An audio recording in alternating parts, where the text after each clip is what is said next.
আইলা মোহাম্মদ রসুল্লাহ সাল্লাল্লাহু আলাইহি সাল্লাম। কেন বললাম?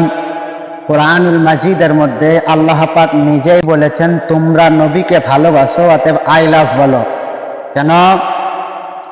কোনখানে বলছেন? সূরা আল ইমরান 31 নম্বর আয়াত, সেখানে বলছে কুল ইন কুনতুম তুহিব্বুনাল্লাহ ফাত্তাবিউনি ইউহিব্বুকুমুল্লাহ ওয়া ইয়াগফিরু লাকুম যুনুবাকুম ওয়াল্লাহু গফুরুর রহিম। সেখানে বলছে হে মেহবুব, আপনি মানব কুলকে জানিয়ে দিন যারা আল্লাহকে ভালোবাসে তারা যেন আপনার অনুসরণ করে, অনুকরণ করে, অতএব আপনাকে ভালোবাসে।